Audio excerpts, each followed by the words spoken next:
Right. So for everyone who doesn't know already, my name is Sadia. I am one of the program coordinators at the Kidney Foundation, and I welcome everyone to this fun interactive session that we're having for the first time. Um, we will be having Emily Campbell. I'm going to put her on spotlight so she sees everyone, so you can all see her. If you'd like to participate in her cooking, please do so and show us in your view. And if you have questions, if you can wait until after she's done her first recipe to ask questions, we'll take two in the chats. So if you have questions, put them in the chats, raise your hands, and we'll get to them hopefully even at the end of her second cooking demonstration. So I'm going to pass it on to Jason to introduce himself and then to welcome Emily. Hello, everyone. Thank you for joining us. My name is Jason. I'm from Stony Creek. I'm going to be co-facilitating tonight, and I'm a patient partner with the Kidney Foundation. And I'd just like to introduce Emily. Emily Campbell is a registered dietitian and certified diabetes educator with a Master of Science in Foods and Nutrition from Western University. Emily works at St. Michael's Hospital in Toronto, Ontario, in the kidney and metabolism program supporting the post-renal transplant, kidney stone prevention, and lipid clinics. In her spare time, Emily loves cooking and developing recipes and has published 2 renal cookbooks for those living with and supporting someone with chronic kidney disease. So right now it's my pleasure to introduce Emily Campbell. Thank you for joining us. Thanks so much, Jason. Thank you everyone for being here. As Jason mentioned, my name is Emily. I'm a renal dietitian. I'm just north of Toronto today in Aurora, and I am really excited to be cooking 2 of my recipes, which are featured on the Kidney Community Kitchen website. So thank you for being here. I hope you're all hungry. We have some really great recipes to go through. As Jason mentioned, I'm a registered dietitian. I work with individuals who have chronic kidney disease through my practice kidney nutrition, and I'm also at St. Michael's in the transplant and kidney stone clinic. So you may have seen me in multiple different hats. But tonight we are going to be making probably 2 of my favorite recipes from the Kidney Community Kitchen. So we're going to do the Apple and Cranberry Baked Brie, as well as a Spicy Buffalo Cauliflower Bite. These 2 appetizers are recipes which are great for entertaining, and I'm sure many of you will hopefully be doing this over the next few months, or maybe you'll be attending some events. And basically, an appetizer is a really small dish or a food or a drink that's taken before a meal. They're used to stimulate our appetite, and typically they're finger foods. So these dishes are going to be great for sharing. They're also pretty good for leftovers as well. So if you're just cooking for one, you'll have food for a few days tonight. In the past, people thought that the renal diet was all about white bread and white rice and white pasta and no flavor and no fun. But that's definitely what it's not about anymore. And we've stepped away from this, and we know how important nutrition is at preserving our kidney function and really focusing on foods that fit within our diet and foods that are really delicious and nutritious, but also help us to preserve our kidney function. And I'm sure you know, 1 in 10 Canadians have chronic kidney disease. So you're definitely not alone on this journey. And I think the Kidney Foundation supports individuals who are living with kidney disease so well. And it's amazing that you're part of this community and utilize the resources that are available. When we think about nutrition and we think about appetizers, we often worry about sodium. And that can be a challenge when we have chronic kidney disease if we're recommended to follow a low sodium diet.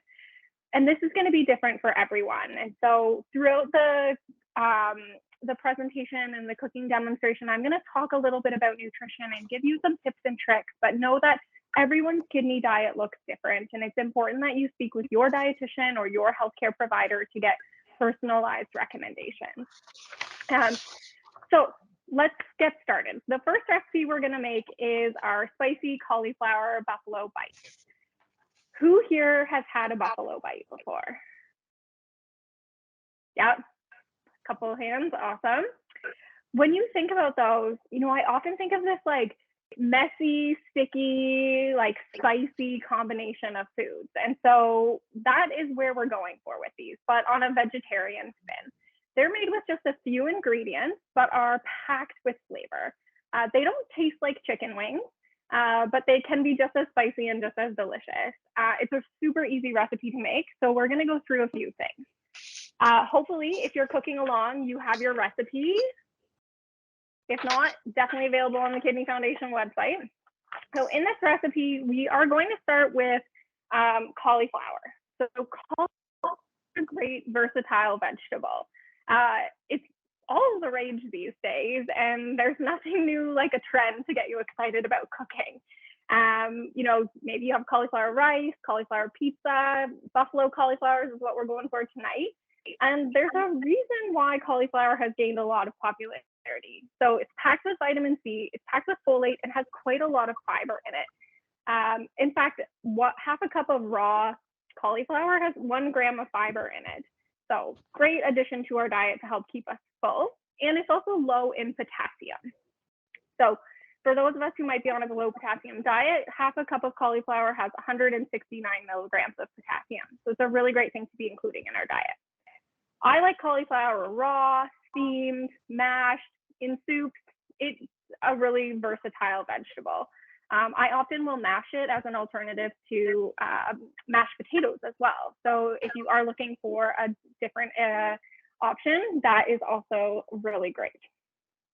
Some other low potassium vegetables, if you need them, things like okra, arugula, broccoli, cabbage, string beans, radishes, cucumbers, the list could go on and on. So when we're getting ready for this recipe, we need to preheat our oven to 450. So if you are cooking along, let's do that right now. I just realized I left a tray in my oven, so I'm going to take that out while we're doing it.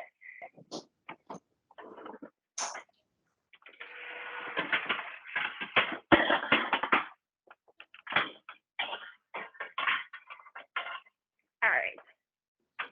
So while our ovens are preheating to 450, we are going to start to get a few things ready. So before we ever start cooking and get into the kitchen, it's important that we wash our hands. So if you haven't washed your hands before you started cooking, make sure you do so with soapy water for 20 seconds. You can sing yourself happy birthday if you want. This is important to get off any bacteria or any microorganisms that might be on your hands. The other thing we're going to make sure we do is we wash our vegetables. So washing them with soap and water is with just water is absolutely no problem to get them nice and clean. I am going to be chatting off your ear. So I have pre-chopped my cauliflower here and rinsed it out. This was about a medium head.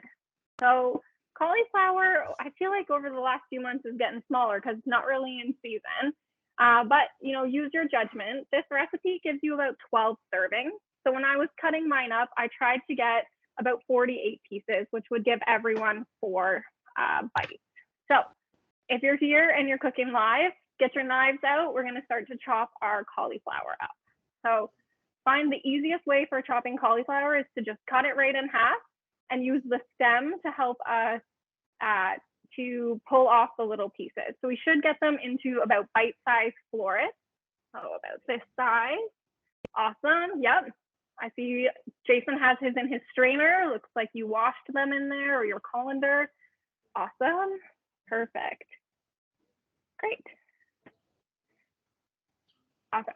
So if you are also cooking along, let me know. That way I can make sure you're kind of at the same place in the recipe as us. Can let us know in the chat.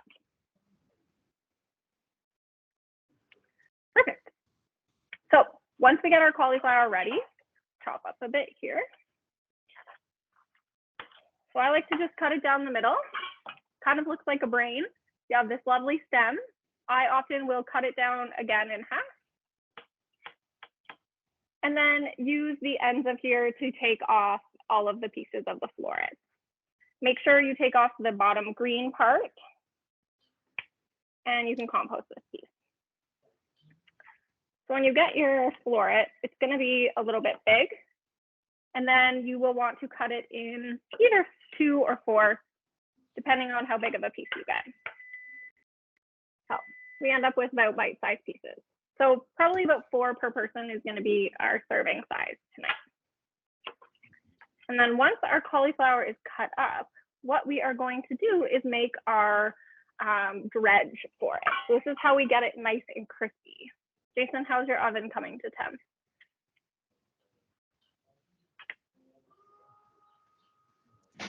It's at 120 at the moment.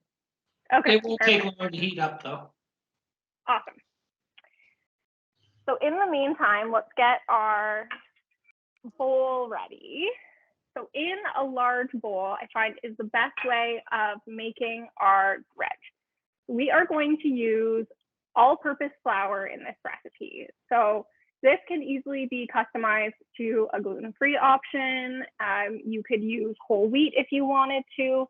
It really depends on what your body needs. Again, everyone has individual nutrition needs, and so focusing on modifying recipes to your own thing is definitely fine. This recipe I chose all-purpose flour for just because I have it available. You could easily use whole wheat as well. And one of the things that we hear with chronic kidney disease is that you can't use whole grains anymore. But that's not really the case. And so white flour, half a cup has about 65 milligrams of potassium, whereas whole wheat has about 185 milligrams of potassium. So depending on how much your recipe is calling for and how many portion sizes, you can easily divide that over the recipe so that you can still include more of these higher fiber foods, because whole wheat flour has almost 6 grams of fiber in it compared to 2 grams in the white flour. But either way, we're going to use the white flour tonight. When we think about phosphorus as well, because that's often something from a whole grain standpoint that we get concerned about, the bioavailability of the phosphorus from these plant-based sources is actually quite lower. So it's around 30%. So we know that phosphorus is a little bit higher in the whole grains, right? It's about 215 milligrams compared to 77 milligrams in the white flour, but we actually only absorb 15% of it. So when we think about that 215, we're really only getting 65, and that makes it less than the white flour. So reading food labels can also be important for phosphorus if that is a concern for you with chronic kidney disease. And how you do that is just on the food label. You look for those PHOS in the ingredient list. So this phosphorus additive is absorbed 100% into our body. And that's not good in the long term for our bones and keeping us that strong. But where phosphorus additives are found are often in foods we would think are quite healthy, like Cheerios or Ritz crackers. And then sometimes in foods that we would think maybe are not as nutritious, like Kraft Dinner or Coca-Cola. So that's why reading the food label for phosphorus is quite important. All right, back to our dredge. So in our bowl, we're going to put our flour, which is half a cup of all-purpose flour. We are also going to add half a cup of water, just regular tap water. In this recipe, we are using garlic powder. So remember, we're looking for garlic powder, not garlic salt. We'll talk about salt in just a second. So 1 tablespoon of garlic powder, and then also 1 teaspoon of black pepper. So we'll put those all in our bowl together. And then we are going to mix it together and make kind of like a very sticky sauce. Now, I like to get my herbs and spices, my dried ones, from places like the bulk barn, because you can buy small amounts and then you don't have to store so many. Because if we look in my spice cupboard, sometimes it gets overwhelming. I use most of them, but if you're just new to cooking or you're trying a new recipe, buying a whole container of something can be overwhelming. So go to the bulk store and pick those up. All right, so we should have like a taste. Yep, that looks great. And what we're going to do is we are going to toss in our cauliflower and mix it with a tongue. So we'll do it little bits at a time, and then we'll put it on a cookie sheet or baking sheet. And I'm going to use parchment paper on mine, but you could use cooking spray or nothing if you prefer. So just going to put in some of our cauliflower.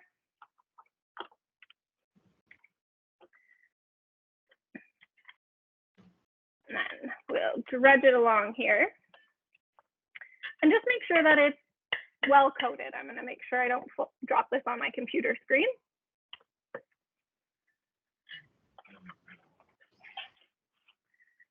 So with this recipe, as I mentioned, you could easily use any of the gluten-free flours if that's what you prefer to use. Certainly cauliflower is one of those versatile, but does cause a little bit of gas forming if you do have any GI concerns. I haven't made this recipe with any other vegetables, but if you did tolerate broccoli, you could probably do it with sweet potatoes too, if that wasn't a concern for you. Because at the end of the day, we're mostly just using it as a vehicle to get some great flavors in.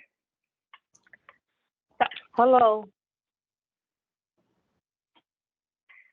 As we're getting this ready, we're going to work on the sauce next. And that, I think, is one of the things that gives us the most flavor in here. So if you picked up this recipe, you probably had to get, let me lower this here. Awesome, you're on it. In the bowl, I have my flour, my water, my garlic powder. I also have the black pepper, and then I'm just putting in the cauliflower in here, coating it in. This is a very time-consuming part of the recipe. I like to make sure that there's even amounts of coating on each of them. That way they kind of crisp up nicely, but you could very easily just dump them all in and then whip them around in there. Depends on how much time you have. When we think about, our nutrients, they're going to differ depending on our blood work, our stage of kidney disease, any other conditions we might have, as well as any medications we might be on. And so since this is kind of a general top, it's difficult for me to say what everyone's recommendations should be for things like potassium and phosphorus, because it's going to be dependent on your blood work. And so we really want to speak with our healthcare team to get that information for sure. And the Kidney Foundation has a lot of really great resources, and also the opportunity to ask a dietitian questions through the Kidney Community Kitchen. So if you need some support on how to ask your doctor these questions, or what questions you should even be asking or looking for on your blood work, we can help you with that as well. All right, so we're making our way here. One of the things, that we often read online whenever we Google things about the kidney diet is that it should start with, reducing potassium. And truthfully, not everyone needs a potassium restriction. It's very individualized. When we think about fiber, that's something that everyone needs, regardless if we have kidney disease. And so general recommendations are the same for the population, and that's based on our age. And whether or not we're male or female. The more fiber we get in our diet, though, the more full we're going to be, and the better blood sugar control. So the types of fiber choices we have, because we know most Canadians don't eat enough, trying to include more vegetables into our diet, like aiming for half of our meals in vegetables, can help to keep us full, get us enough fiber. So for example, someone my age, I need about 30 grams of fiber per day. And if I'm only having half a cup of cauliflower at a meal, it's going to be a little difficult for me to get all of that. So we need to find it from multiple sources, and that's where the whole grains can come into effect, as well as things like our vegetables and our fruit. All right, Jason, looks like you're catching up to me as well, so that's great.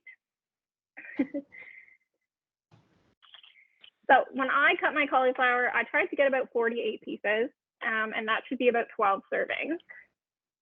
Depending on how many people you're serving for, you may need more or less. And with this recipe, it does have a bit of sodium in it from the Frank, but that is okay. And we are going to talk about that in just a second.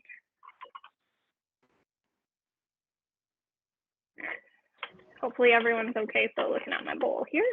But as you get kind of less and less of the flour, mixing it in, oops, lost one there. Getting it nice and coated, because those first ones I did are going to be a lot more coated. And then we just put them on our parchment paper. So we want to use parchment paper, not wax paper, because wax paper will burn in the oven at such a high temperature, or always actually. And I prefer baking sheets when I'm doing this, because they are quite convenient with the parchment paper to clean up, which is always nice. And something I wanted to talk a bit about when we are preparing our foods is the different measuring cups and measuring spoons. So as you saw, I got my liquid from this measuring cup, which is a liquid measuring cup. There are also dry ingredient measuring cups. And when we put liquids into something, they get a little bit of a vortex. So we want to use liquid measuring cups for liquids and dry measuring cups for dried goods. These are from the dollar store. You don't have to be fancy.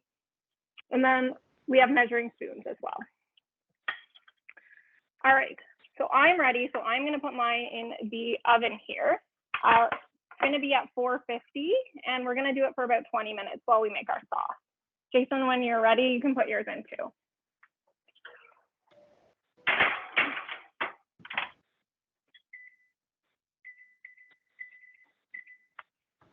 I have a very sensitive fire alarm, so hopefully it doesn't go off tonight. All right, mine also talks to us, so we'll find out if it does. So the next part of this recipe is we're going to be putting together our sauce.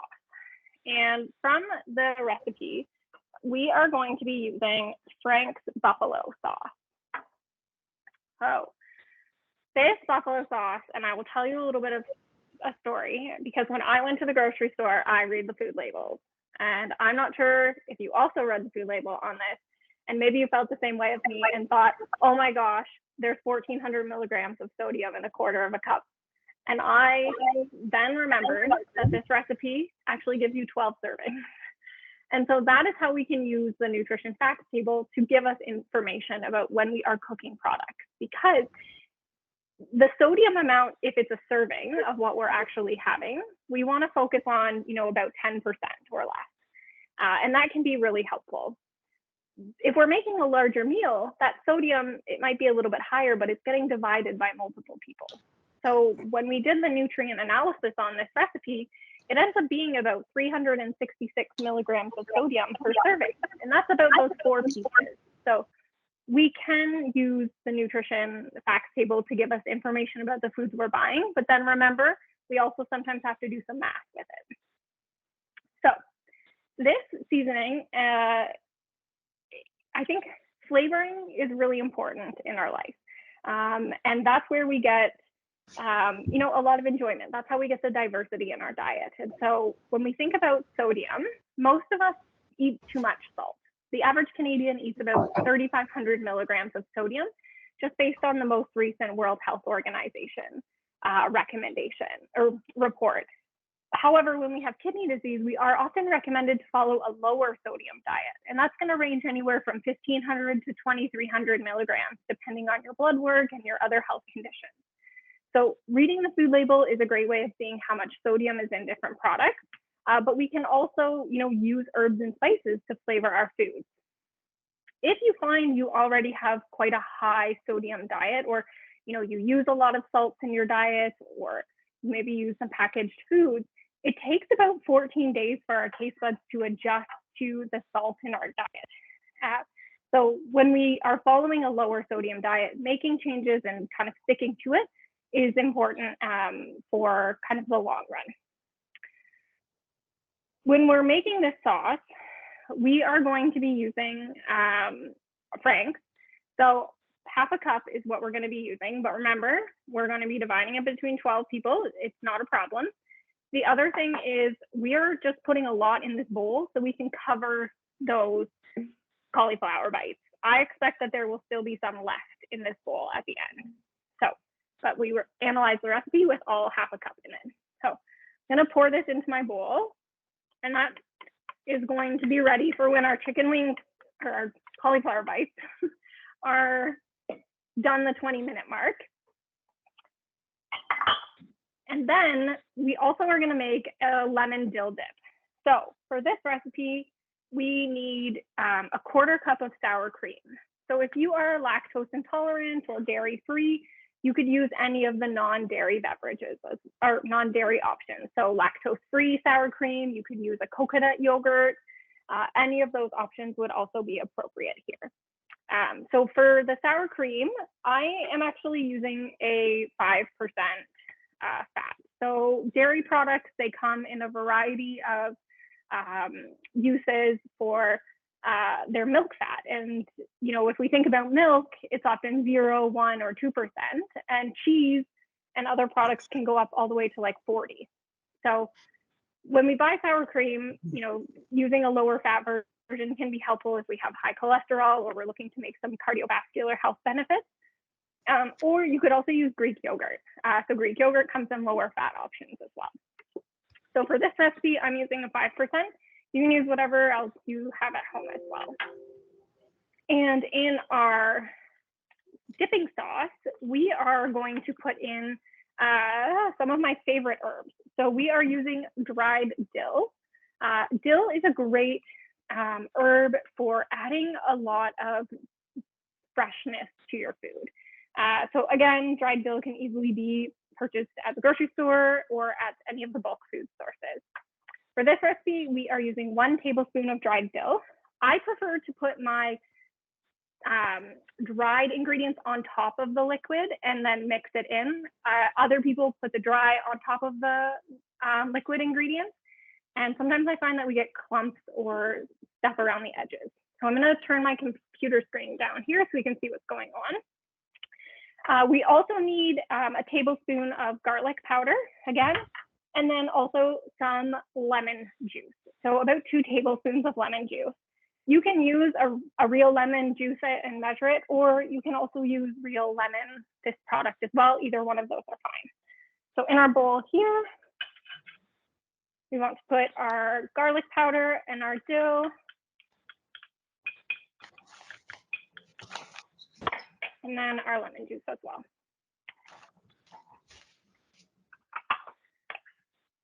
So we're just gonna mix this in. And it's gonna give us this nice, refreshing dip.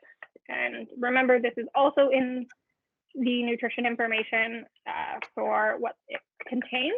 So it's definitely okay to include in a kidney diet. One of the things that I often get asked is whether or not we should be having dairy products. So things like milk or cheese or yogurt, and it really depends.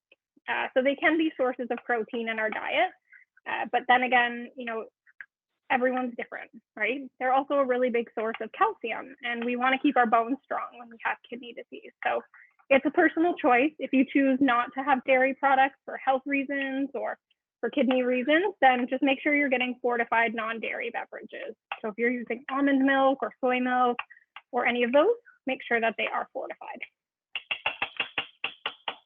So we have our sauce. It should look nice and delicious like this. And we're just gonna put it aside until our bites are ready. Awesome, great. When we're seasoning things and we're trying new spices, like if you've never had dill before, adding a 1/4 teaspoon dry, or if you have fresh, to your meal, you could use about 3/4 of a teaspoon of fresh. That helps to just get you exposure to these herbs. And it gives you a better idea of whether or not you might like it. Another thing you can do is, you know, smell it, right? Put a little bit in your hand and also taste it. And that will give you a better idea of whether or not it's something you would enjoy eating, because we all have our own taste preferences. The fresh to dried herb conversion is you have to use 3 times more fresh herb than you do dried. And so There's a lot of flavor packed in these dried herbs, which is why I prefer to use them. I do have a little mini herb garden where I have some basil and rosemary and dill in it as well, but not everyone has a green thumb. I definitely don't either. So herbs for me are nice, but I often am using the dried ones too. Some different flavor profiles we can get from dried herbs as well is hotness. So if we like spicy food, we could use cayenne pepper, we could use chili, we can use ginger, we can use red pepper flakes. These all give us quite a bit of flavor and heat to our food.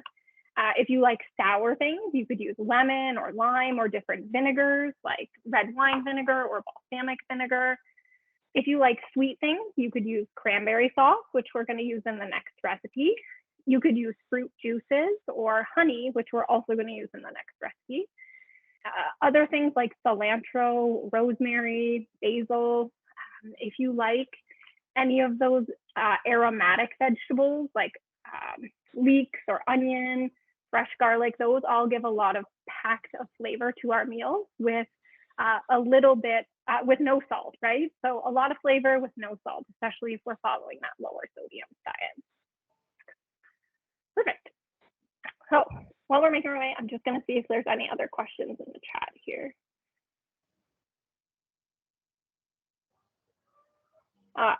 So yeah, different diet types like low FODMAP or gluten-free or celiac, they are, I believe, coded on the Kidney Community Kitchen website. So if you do have multiple health conditions, working with a dietitian who can kind of direct you and support you in those might be very, very helpful for that. Certainly when we have sensitivities or allergies, we want to make sure you're feeling your best. But also if you have swaps that you will often use for your own recipes, that's a really great way too.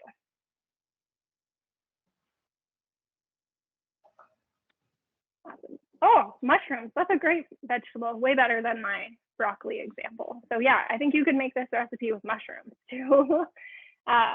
Also, fresh mushrooms can be considered low in potassium depending on your portion sizes. So we are going to flip these after 20 minutes, toss them in the sauce, and then put them back in the oven for about 15 minutes.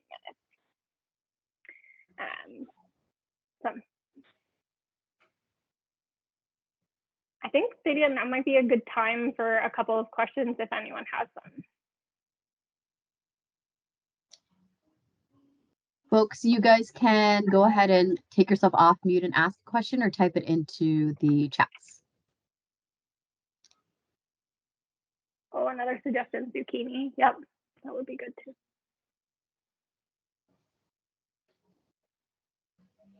Jason has a great board going. He's ready. Do you have any other suggestions? Oh, go ahead. Your apron definitely does not matches. Oh, it's stripes, isn't it? No, his towel. Oh, his towel. Alternatives to hot sauce. Ooh, yes. So some hot sauces like sriracha can be quite higher in sodium. Other options are making your own. So, and typically what I'll do is I'll use to make like a little bit of an aioli. You could use mayo or a non-dairy liquid beverage like coconut yogurt again, or sour cream or something like that, and mixing in cayenne pepper or chipotle powder. Often I'll also do some garlic powder and onion powder in that, and that kind of helps to make a sauce as well. Another thing to think about is, you know, how much you're actually using of hot sauce. So let me see what I have in my fridge. So Chula has about 3% sodium, or 85 milligrams in 5 milligrams of this. So it's probably about a teaspoon. So depending on how much you're using for your meal, I think some hot sauces can certainly fit in. That's how we're using the Franks, right? Something like a sriracha is going to have quite a lot more sodium in it just by how it's processed. I would look for hot sauces that are commercially made as opposed to individually made, like at a boutique or like a farmer's market, because they often won't have the nutrition information on it. Another company called Good Food Made Good, they have a lot of more natural sauces, and they do have a hot sauce, which has some, I think it's made with dates as opposed to, a lot of their sauces are made with fruit as opposed to sugar as well. I'm not sure what their hot sauce is made out of, but that would be another company I would look at for sure. They have also really great options for like taco seasonings and butter chicken and things like that, which can be lower in sodium as well. But it's also about portion size, right? So we can make anything fit into our diet. And I think this is a really great example, knowing that Frank's Red Hot has a bit of sodium in it, but when we use smaller amounts of it, it can still fit. And our budget for sodium is still pretty big, right? You know, if we are following 2,300 milligrams per day, then that's still quite a lot of salt for us to be able to consume, and we'd be able to have a variety of foods in our diet.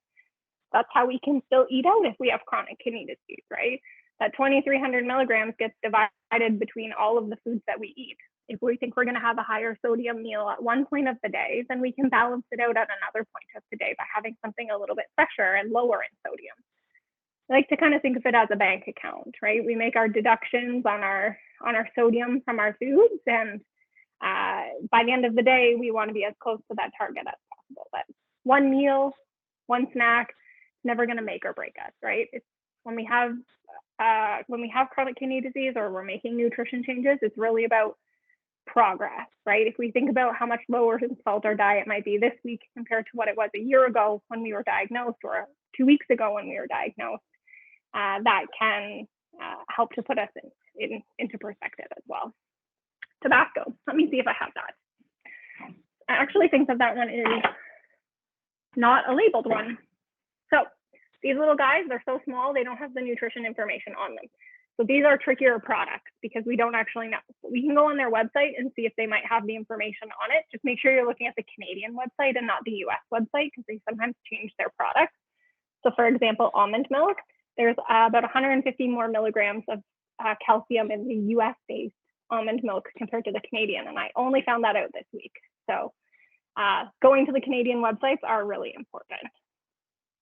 Smaller things also, or things that are made in store or farmer's market, they're not going to have that label as well.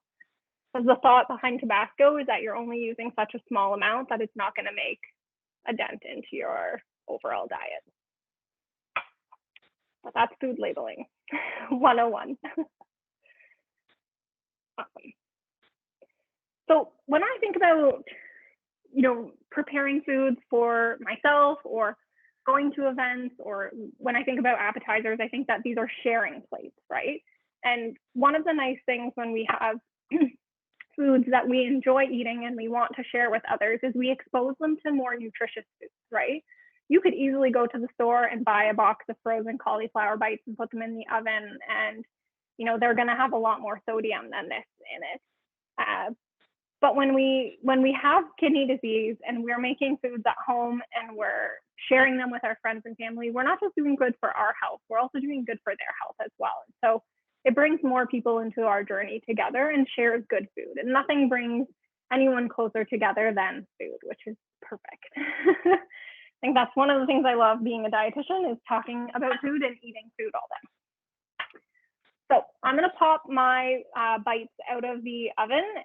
Jason's probably quite close behind me, and we'll start tossing them, and then we're going to put them back on the cookie sheet. Who is getting hungry? Mine is starting to smell really good.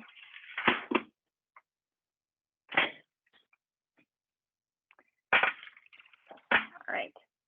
So oven mitts are really important when we're working with hot cookie sheets or baking sheets.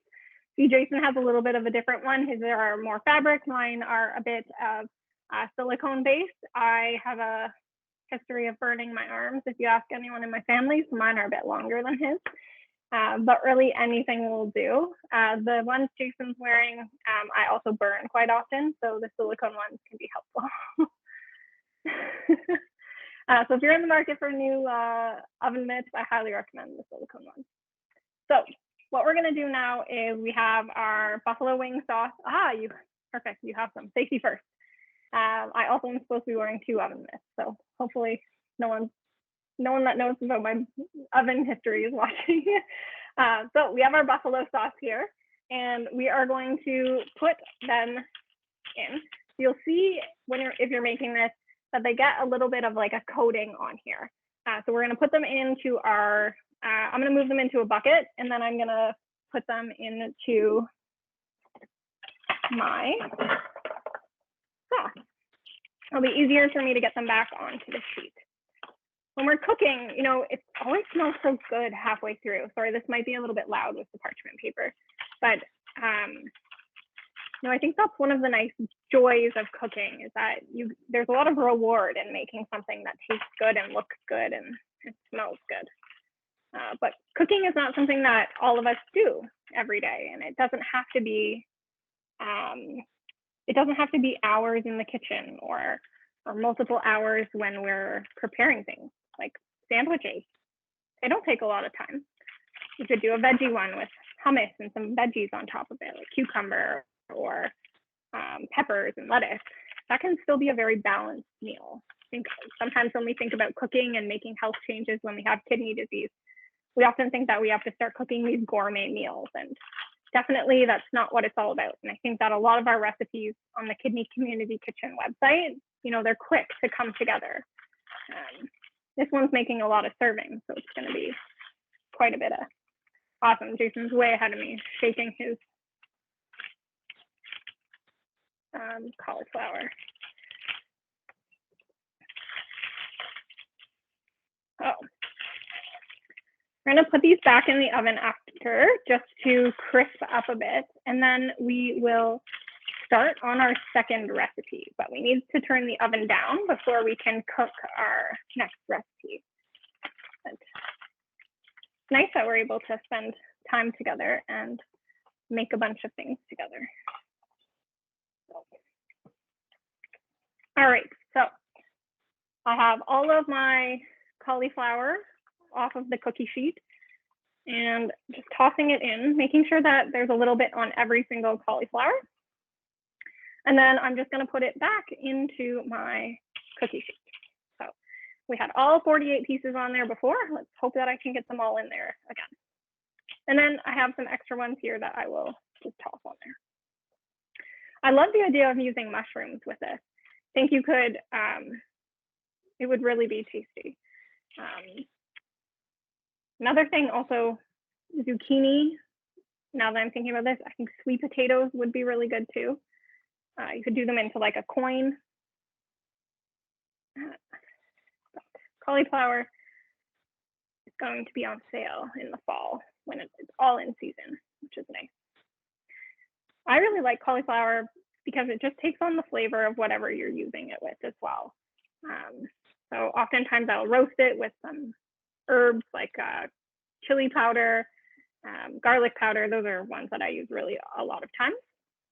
And then I will also, you can roast it as a full head. You can put it into the florets, like the little pieces. You can also rice it. So often, one of the things I hear from those who might have diabetes and they're watching their carbohydrate intake is using a bit of cauliflower rice instead of white rice or parboiled rice to help with the blood sugar control. So that's also an option.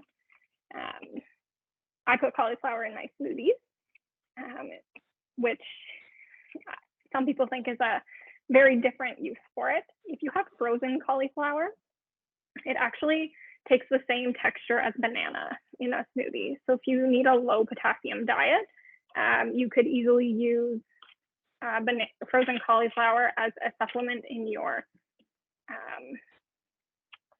smoothie to give you that thick, creamy texture. All right, so my cauliflower are gonna go back in the oven. Jason's already in, so that's perfect.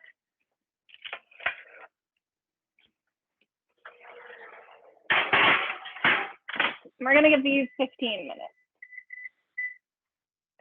Awesome. So about, our next recipe and kind of preparing for it, this one is also going to be a really nice cheesy recipe. And often when we have chronic kidney disease, again, we might have read something online that says you can't have cheese. And cheese and apples are actually two of my favorite things. And so this recipe has been on the Kidney Community Kitchen website for a little bit of time now, because I was looking at that picture of it. And it reminds me of the holidays. So the cranberry, the apples, the rosemary, it just is a feel-good food. And that's the nice part about cooking and enjoying food and recipes, is that it has an emotional connection to it. And so whenever we're making nutrition changes or we're thinking about, modifying the foods that we eat, we want them to be part of us as well, because nutrition, well, yes, it's important for the kidneys, it's so much more than just food, right? It's so much more than nutrients. It's our culture, it's our emotions, it's our food preferences. And so we can't just think about, carbohydrates and protein and potassium. We have to think of a lot more. So I always love foods that bring me joy and bring my patients joy, because that's what it's all about. We have to eat to live, and we want to make sure that the foods we're choosing are not just delicious, but also nutritious. And so that's where this recipe is going to come from. So we'll get ready for that in just a second. But I thought we could maybe, just as we're getting ready to wrap up the last recipe, open up for questions just as we're wrapping up the final recipe here for the cauliflower one. So I see a question in the chat of how much frozen cauliflower. So I put half a cup. It might be a lot, so just start with a couple of florets and you can build up from there. When I think of smoothies, I think that they can be a really great way of adding in a boost of nutrition into our diet. One, we can kind of sip on them throughout the day. If we're losing weight, because that can happen unintentionally, they're a great way of adding calories to our diet. If we don't have time for a meal, they can become a really balanced meal. But what we want is we want to make sure that the things that we're putting in there are going to nourish us for a while. So my kind of secret recipe for a smoothie is usually half a cup of fruit and half to 1 cup of vegetables. So you could do like cauliflower, I'll do spinach or kale. Kale is lower in potassium if that's a concern for you. My favorite is often with berries, so strawberries or raspberries or blueberries. And I will use frozen vegetables for all of these, because frozen is actually just as nutritious as fresh, and especially depending on the time of year. So in the winter, we're not always able to grow all of these vegetables, and getting frozen blueberries from the grocery store can be higher nutrition quality compared to things that are imported, right? Because when they're imported, they're picked earlier in their ripeness, and then they often lose some of their nutritional value compared to the ones that might have been frozen during their peak season here. Also in a smoothie, you need some liquid. So whether that's water or you use almond milk or regular milk, anything like that. And then I often will try to get in some heart healthy fats. So things like flaxseed, or, maybe you put a little bit of peanut butter or almond butter or something like that, just to give you a bit of taste. Those are kind of my recipe for smoothies, but you can definitely include them on a kidney diet. Go ahead. What about frozen meat and fish for kidney patients? Is that better, or fresh is better? So in terms of the frozen meats, what we get concerned about is if they've added anything to them, right? A lot of times they'll add salt in the preserving process. So reading the food label is going to be quite important. There are some, like fish, for example, that you can get that's just frozen fish, whereas other fish might be seasoned, like lemon pepper or spicy, or even breaded, and those ones are going to have a little bit more salt in them. Doesn't mean that they can't fit, but just thinking about the overall salt from our diet. And then with things like chicken or beef, same thing. If they have added salt to them to help preserve them, it would be on the nutrition facts table. Awesome. Also with like canned beans versus dried beans. I think there's a big move towards more plant-based meals with kidney disease, and we know that they're easier on the kidneys to filter. So the more plant-based proteins we can include, the more helpful. Doesn't mean you need to get rid of animal proteins. It's really personal choice. There hasn't been a strong recommendation that everyone needs to go vegetarian, but there are a lot of health benefits. They help with blood sugar control. They help with weight management. They help with cholesterol control. So if we can incorporate vegetarian proteins in any way, it's helpful. Canned beans, like chickpeas or lentils, they're actually lower in potassium than dried beans. And if we get the no added salt ones, then they can easily be included in our diet. And that's a really quick and easy lunch. Toss it on a salad. Sometimes I'll put it in my tomato sauce instead of ground beef. You could mash it up and put on a sandwich. There's so many options for them too. So there is a question in the chats. Are there any breads low in sodium? Yeah, there are. One of my favorites right now is Dinkelmeyer, which is actually made in Toronto. They have a no added salt bread. You can find it. I've seen it at No Frills recently and Metro. You can also order it on their website and they'll deliver it to your house depending on where you are in Ontario. The other ones that I quite like are things like a sourdough bread. Again, buying ones that have labels on them are a little bit more helpful than buying fresh from the bakery because they often won't have the nutrition information on it. Any questions from folks that would like to ask?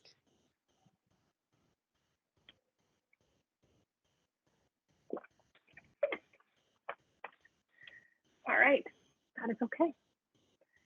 We're going to continue cooking. I have about 8 minutes on my timer, Jason. How are you doing?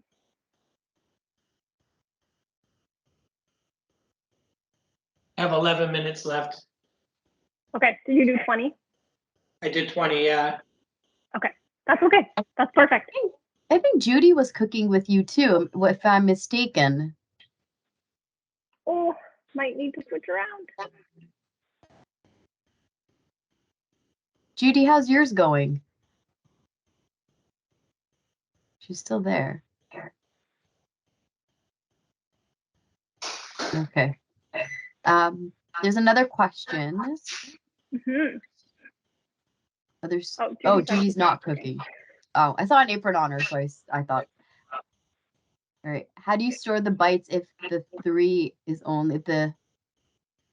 only one or two of you to eat? Oh, if it's only one or two of you eating. So I will just put them in an airtight container, and then when you're ready to eat them again, you can reheat them on 450 for probably about 10 minutes. If you have an air fryer, you could also reheat them in an air fryer, and I think it would probably give you quite a bit of a crispy texture. But they're no problem left over. They're going to be a little bit softer, so you may need a fork to eat them, but they can definitely be used as leftovers. Could you use frozen cauliflower for this recipe? I have not. But you can actually roast frozen vegetables. So I actually think you probably could. They may take a little bit longer to cook because of the moisture coming in it would just need to be dried. But then you don't have to cut up all the cauliflower and you don't have to make a mess. So that's also an option. I have not made the recipe in an air fryer. That actually was my air fryer tray I left in overnight in my oven, but I think that might be a good challenge for me to test it out and see, because many of us are using air fryers now to cook as a very convenient way. They kind of just blast cook things. So I definitely think you could. I just don't have a recommendation for time. I mean, if you did small bits of it and then just checked on them, I think it would be fine.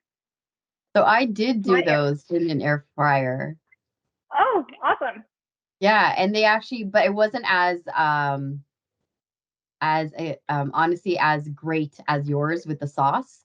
I just put a little butter garlic sauce on them, and I air fried it small little pieces, and probably just 10 minutes. That was it, because they're smaller, so they air fried a lot faster at I think it was like a 380 for 10 minutes. So it went pretty quick. But they're great. They're good. That's good to know. I haven't tried it, but I think I might. We were We all have to eat dinner still, some of us.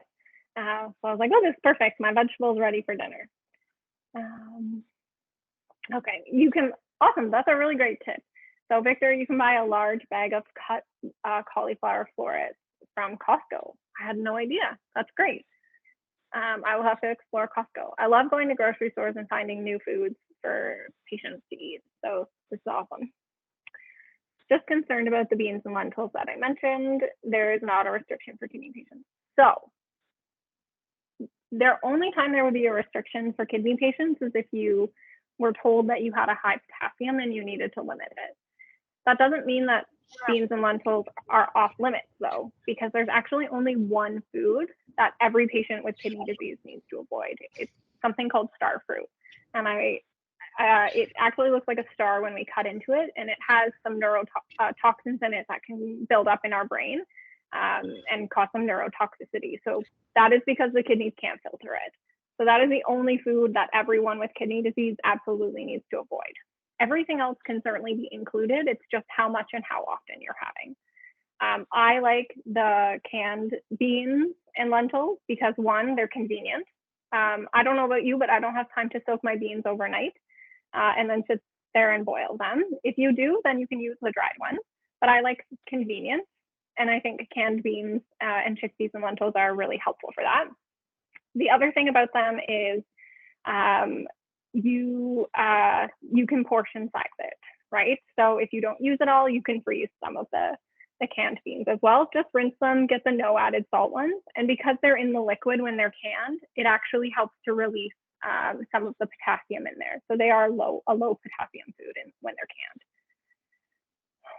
canned. So protein portion, our kidneys filter.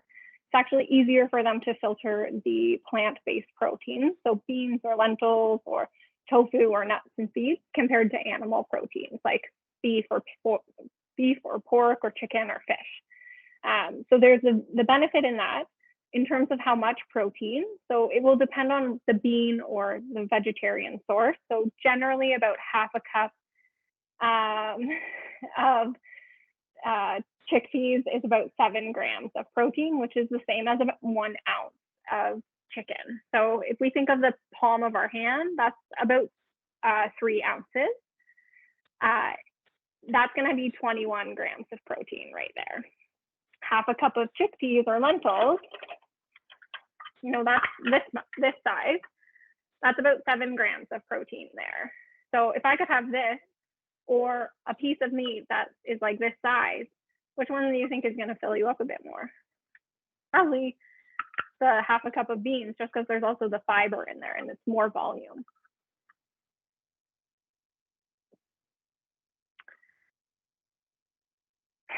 Spicy buffalo starfruit bites, while they might look pretty, I don't think we should do them, no. Might be a bad idea there, Richard.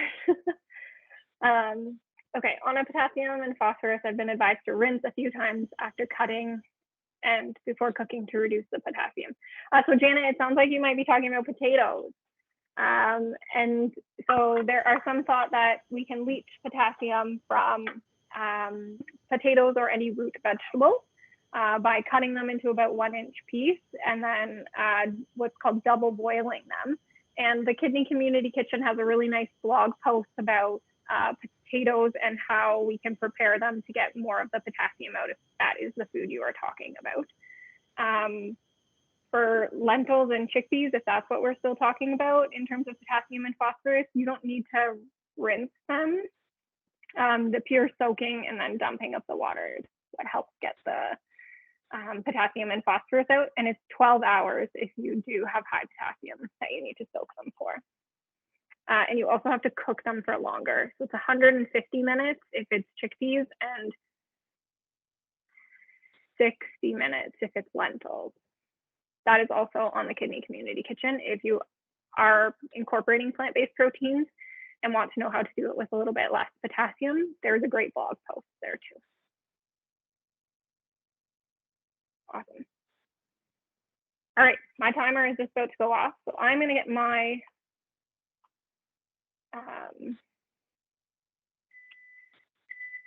buffalo bites out. Jason, you can check on yours, see how they're doing.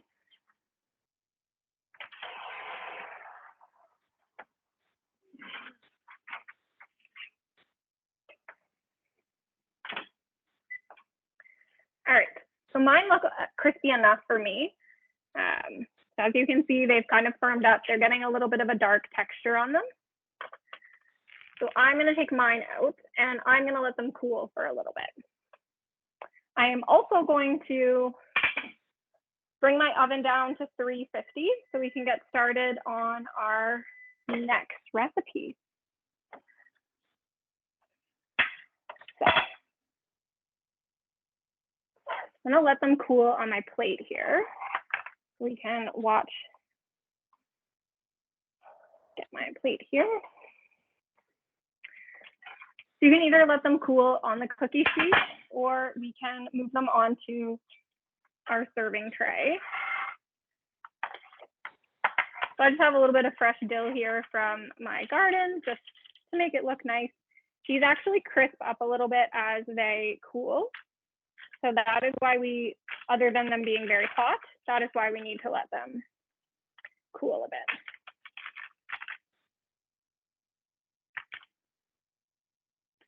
Oh. As you can see, some of them have a little bit of a crispiness from the flour. That's okay. You can just get rid of that. Jason, if you're cooking yours longer, that's also okay. That's the nice part about cooking is that, you know, we modify recipes to however we want. Everyone's oven is going to be different. That is also okay. If I did my math right, this should make 12 servings and 48 divided by 12 should be 4. So these are pretty generous kind of appetizer portions. Remember, those are like, appetizers are supposed to just get us started for the meal and get us ready to enjoy the accompaniment. If anyone has any good ideas for accompaniments for buffalo cauliflower bites, I would love to know what you would serve as a main dish with this. I think this would probably go well with like a stir fry. Kind of already have the spiciness. You can add in the bit more vegetables. Would probably go well if you're watching any of the hockey games recently.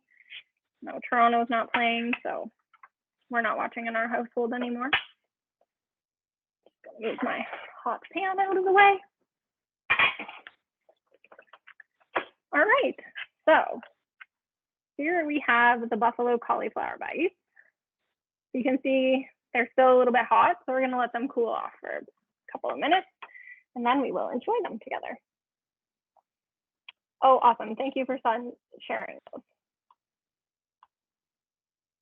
So we can get started on our next recipe, which is going to be the apple cranberry baked brie. So as I mentioned, this is definitely a food that I love and I'm pretty cheesy, so cheese is great for me. There's definitely no denying it. It often gets a bad rep though with chronic kidney disease, and it really shouldn't be the case because we want to be able to include our favorite foods. It's just about how much and how often. So for this recipe, we are going to be using 200-gram wheel of brie. I just grabbed mine double cream brie. It can be really any brand. Some of them come in larger portions though, or smaller portions. So at the grocery store, there's like 175 grams. There's also 500 grams. So just making sure that when you buy it, you only really want to be using 200 grams. Again, with the cheese, it's going to have the milk fat on it. So looking for lower fat options if needed. Brie is usually around 30%, so it's in the middle of the range there. For this recipe, dairy products, they can be a source of potassium and phosphorus and also protein, but they also give us calcium. And so depending on our stage of kidney disease, and usually it's not until stage 3 or less, that's when we might be making modifications to our protein. So that might be one of the considerations for you. when we think about protein, you know, we get it from those chicken, we get it from beef, the fish, all of those things we've been talking about. We also get it from our dairy products. We get it from nuts and seeds and beans and chickpeas. And then we also get some from grain products too, like couscous and quinoa, you know, rice, or they all have a little bit of protein in them too. So I also have a cast iron like Jason. So when we are making this one, we are just going to get our brie ready. I like to just score it a little bit on the top. That way it gets ooey and gooey when it's cooking. So I just made a quick little X on it. So when it starts to cook in the oven, it's going to open up a little bit and make it easier for us to get at the goodness of the cheese. So I'm going to put this in the oven for 12 minutes, and then we're going to prepare the compote at the same time.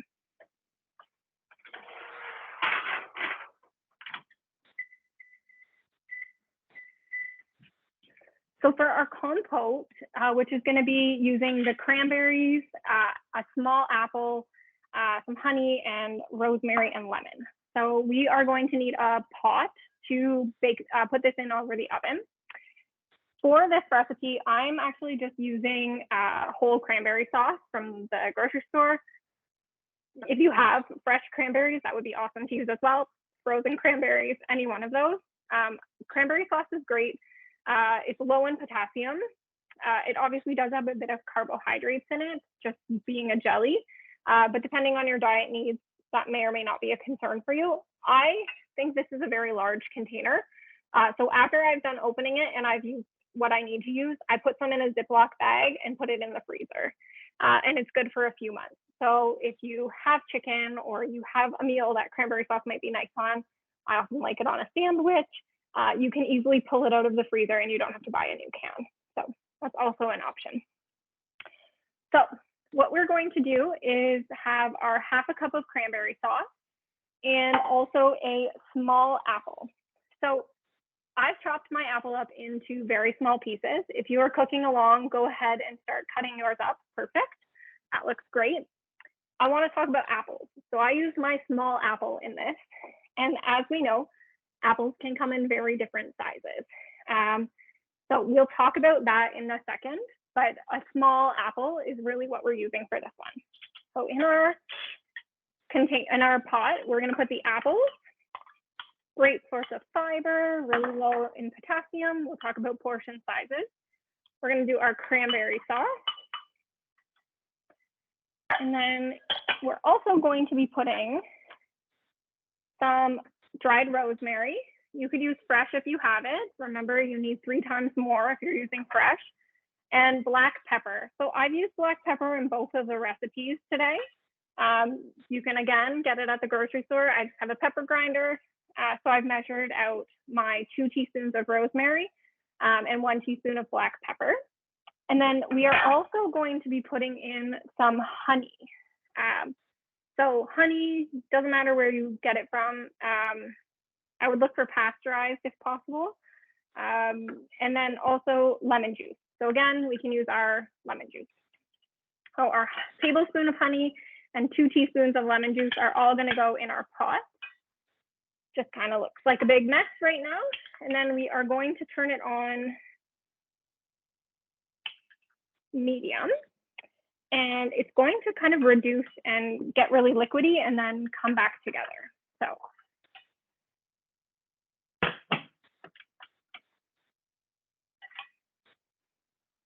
I'm going to let that warm up while we talk a bit about a few things here.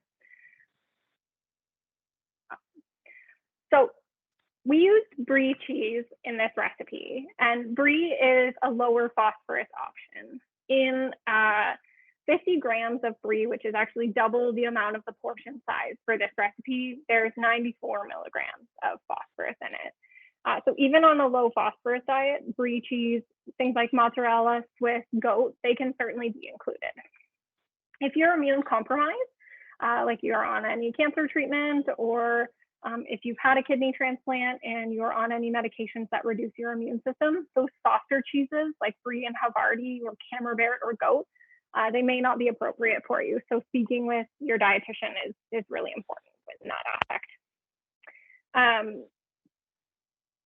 when we're reading the food labels for cheese, the milk fat can be really helpful. And then when we think about what else we're making in the recipe, the apples. So this is a big thing to think about. And portion distortion is a real thing when we have kidney disease. Sorry, Victor, I'm not sure what what your question was there. When we think about portion distortion, the bigger something gets, the more potassium it's going to have in it. So if you are following a low potassium diet, a small apple, this is a medium size apple, this is a large size apple, is going to have different amounts of potassium in it. So this medium sized apple, well, it's packed with fiber. It has 3.5 grams of fiber in it. It has 195 milligrams of potassium. So we would still consider this a low potassium option because it's under 200 milligrams per serving or half a cup serving. So this would be fine. But this large apple, it has 239 milligrams of potassium in it.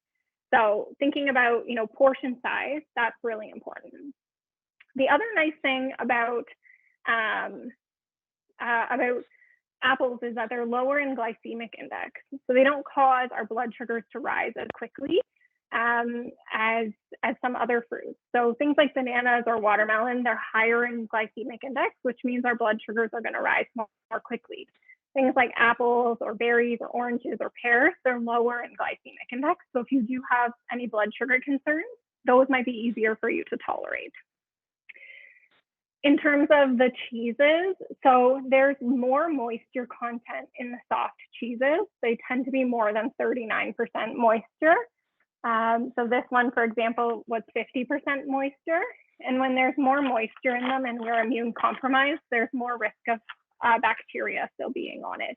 If we don't have any immune compromised conditions, then it's fine for us to eat. It's just a general population.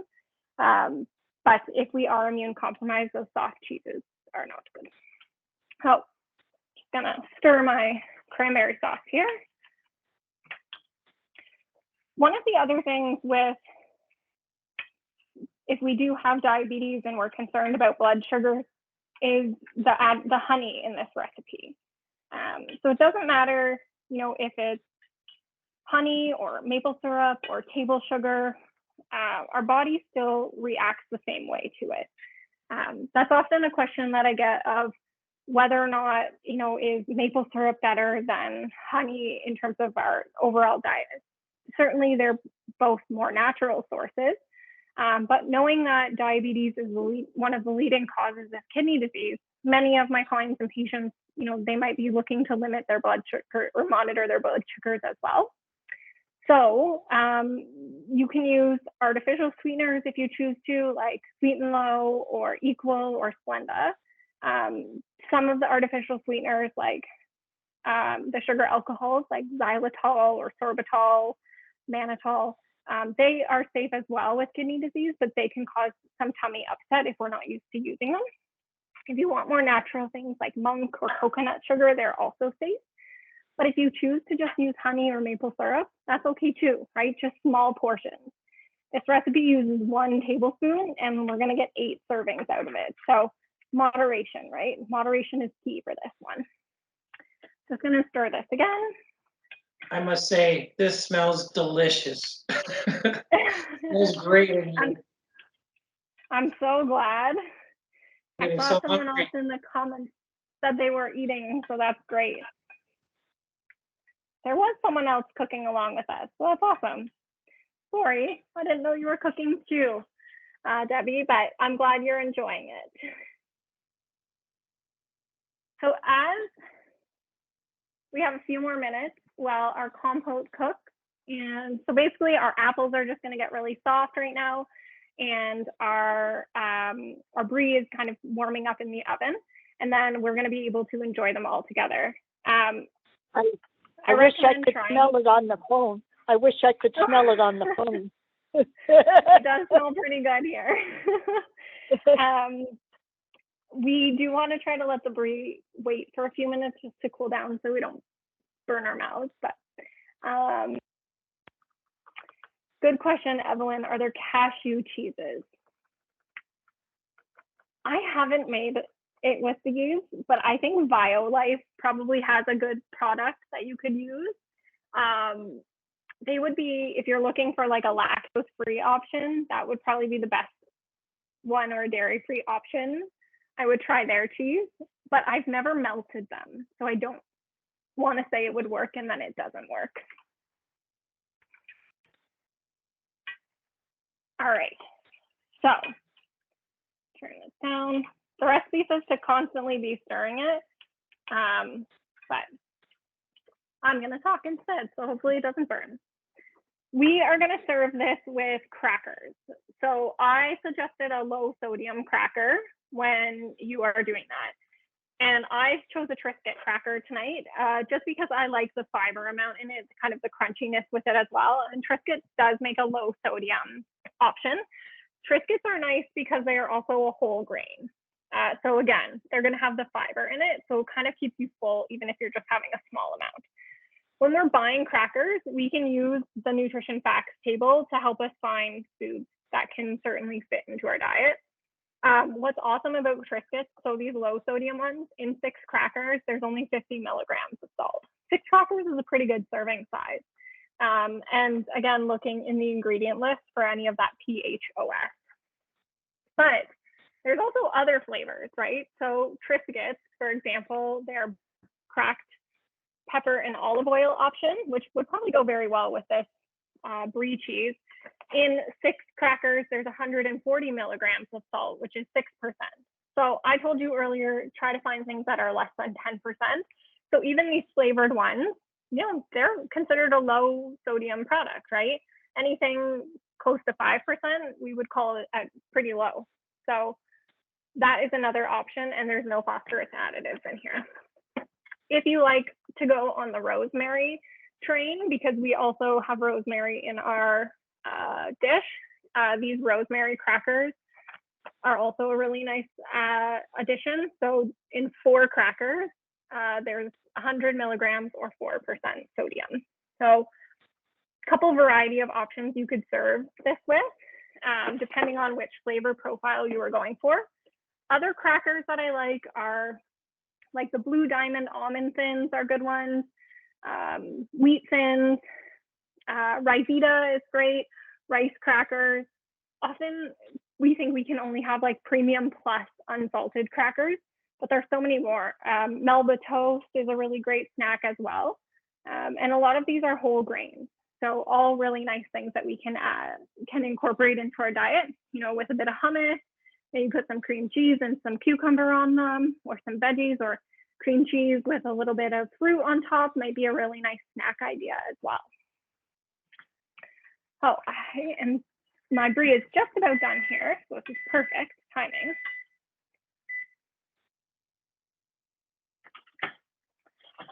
So, well, if you want to start putting in your questions from this recipe, it's a little bit of a shorter recipe than the buffalo cauliflower bites, but we're gonna start to wrap up, but I wanna make sure we have time for questions.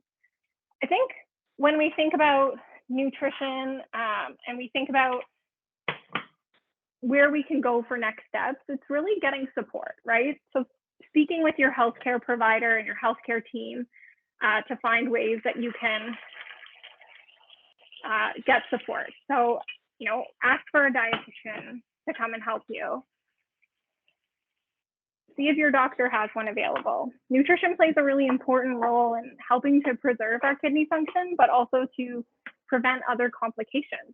So working with a dietitian to help you make small changes can be really helpful. Your doctor might have one on staff. Speaking with the Kidney Foundation, you know, getting access to the Kidney Community Kitchen. I see the resources were shared there. There's lots of dietitian blog posts, there's handouts, there's meal inspirations, there's recipes. We have the menu planner up there now too. And there's also cookbook resources. So, you know, whether it's from your doctor's office or in the community, there's lots of ways for you to get support with your nutrition. But speaking with your healthcare team so that you can understand which foods you should and which things you want to be working on or should be kind of having in mind depending on your stage is really important. I am going to show you the cranberry and brie and apple cranberry baked brie. So still a little bit bubbly on the side here, which is awesome, but super, super soft in there. We're going to let this sit for a few minutes and then it kind of thickens up a bit more. And then I'm going to enjoy it with my Triscuits. So not sure how far ahead anyone else who's cooking with us is, if they're getting to enjoy this. But yeah, this, you should probably get like 3 to 4 crackers per person out of this, which might not be enough, but it is very low in sodium. And so you could probably double up on the recipe if you really liked it and wanted a few more. Just saying, there's 160 milligrams of sodium in per serving. So I think there's a little bit of wiggle room if this is something you really like. For me, it brings me a lot of joy to eat delicious food. So awesome. I want to make sure we have time for questions. So I'll hand it over to you, Sadia. I'm going to try one. So as Emily is trying, and we can see Jason's as well, I've spotlighted him for everyone also, so we can see his. Does anyone have any questions? You guys are a large but shy bunch today. Okay, if you have questions and you may want to email them to me, I did send a reminder email out to everyone, so please ignore it if you're already here. But you're welcome to email me, and then I can pass it on to Emily. Oh, we got one in the chat. What cheeses would you recommend for charcuterie boards? So I like a goat cheese. You can often do different types of mozzarellas, or often do a Swiss as well. The older a cheese gets, and the harder it is, the more salt it is going to have. So, you know, like an aged cheddar is going to have more salt than a younger cheddar. So just reading the food label for that one is important. Whereas something like a Parmesan is it's much older, so it's going to have a lot more salt in it. This is so delicious, Emily. I'm so glad I'm not going to wait the 10 minutes. I'm going to eat this. It's better warm. The cauliflower bites. I couldn't wait to try them.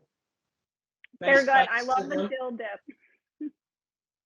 Do you recommend any other kind of dips with the cauliflower besides the dill kind?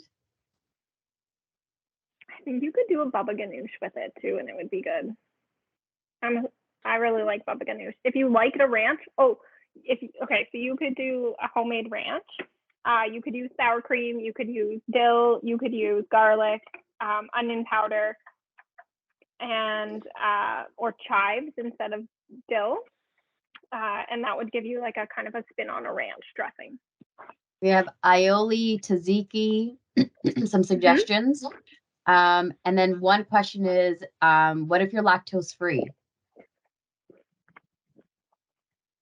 Hard cheeses, are lower in lactose. They are. You know, these are just kind of general recommendations. You could very easily fit an aged or a harder cheese into your kidney-friendly diet. Nothing is off limits except for star fruit. Okay, and then Richard, we have Greek yogurt, sour cream, lime zest, juice. Richard, you should be coming on here and talking about that. Yeah, you should be cooking with us. Right? Richard's one of our facilitators. So come on, Richard. And I'm just getting a little jealous watching you both eat. And lucky duck. So if this is something that folks like, we can look about doing something this again in the future. And but I would like more people to participate because it's more fun that way. So maybe we can send some ingredients your way if people are willing to actually cook alongside Emily and all of us. So we'll see what we can do, what I can do, make happen, and yeah. Okay, I see some smiling faces. Thank you so much for having me. No, thank you, Emily. You're honestly, Emily, every time we ask her to support, she's always there for us. I know a lot of you have reached out to her privately. She's amazing. So definitely reach out to her. If you have any questions, you can ask me any questions. I can relay it to her. But Emily, you're always a pleasure and you're always a treat. So thank you so much for everything that you do for everyone within the kidney community. Happy to help. I'll let you finish your meeting, but thank you again for having me. And feel free to send any questions. Sure. Thank you All very right. much. Thanks, Thank you. Emily. Thank you. This is Thanks, amazing. Emily. Thank you. Okay, so